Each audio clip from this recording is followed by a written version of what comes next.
Nung elementary ako, kapag nakikita ko yung eskwelahan ng mga high school, iniisip ko na sana bumilis yung oras. Gusto ko nang lumaki.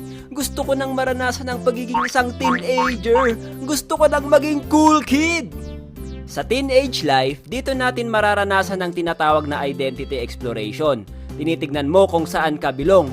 Hinahanap mo kung saan mo ipagsisiksikan yung sarili mo.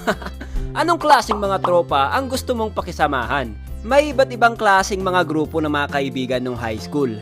Andyan yung mga grupo ng mga kaibigan na mahilig sa music, mga tropahan ng mga matatalinong tao na ayaw magpakopya. De, joke lang. Mga tropahan na mahilig sa sports, mga tropahan na mahilig sa kalokohan, at marami pang iba. Sa grupo namin siguro masasabi kong hybrid yung klase ng tropahan na meron kami. Isa lang ang sinisigurado ko. Alam kong hindi kami kabilang sa mga matatalinong tao. Puro lang kami tawanan at kwentuhan ng mga tropa ko. Meron pa nga yung hindi namin makakalimutan. Nagtatawanan at nagkwekwentuhan kaming tatlo.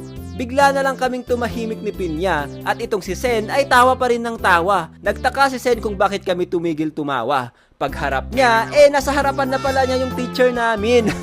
Kulang na lang maghalikan silang dalawa. Kala ko kapag naging teenager na ako, maseseryoso ko na ang pag-aaral. Hindi pala. Isa pala ako sa mga humihingi ng papel. Isa pala ako sa mga nangungopya sa katabi. Isa pala ako sa mga hindi gumagawa ng assignment at projects. Isa pala ako sa mapupunta sa guidance dahil hindi pumapasok sa school at laging pumupunta sa kantin. Speaking of canteen, para makasave kami ng baon ni Pinya, nanglilimos kami sa mga classmate namin ng piso. May mga nagbibigay kasi nagmamakaawa kami. Kapag hindi nila kami bibigyan, pinipilit namin sila na bigyan kami. Naalala pa nga namin yung sinampal si Pinya nung humihingi siya ng piso. Isa pang ginagawa namin ni Pinya dati na wag niyong tularan, nagnanakaw kami ng snack sa kantin.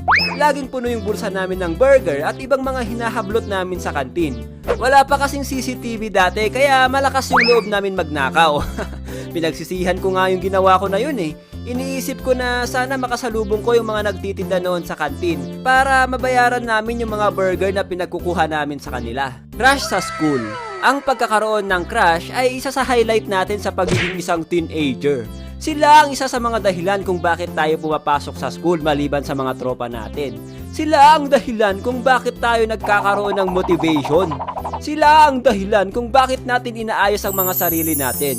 Wala akong balak magka-jowa noon, kaya talagang paghanga lang ang tingin ko sa pagkakaroon ng crush. Sus! Hindi ka lang crush ng crush, wey!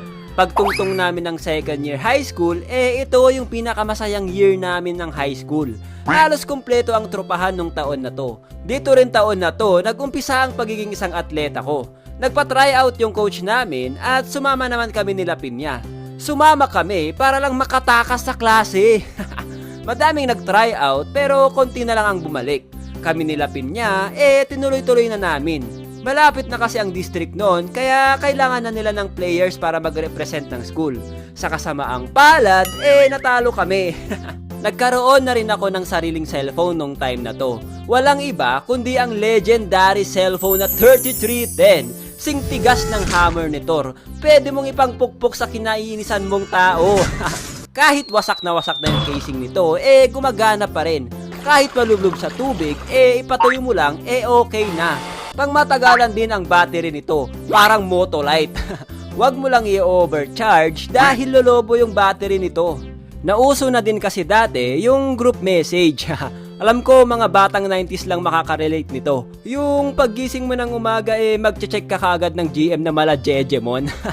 Meron pa dyan yung mga quotes at mga kantang malaimo ang lyrics. Akala mo GM yung text sa'yo pero sa'yo lang pala sined dahil crush ka nung classmate mo. Isa pang nakakatawa nung second year high school, naging journalist kami ni Pinya. Lecheng yan, nagtataka talaga ako paano kami naging journalist that time. Mga bonak kami. Kahit simpleng essay nga, hindi ako makapagsulat dati Maging journalist pa kaya?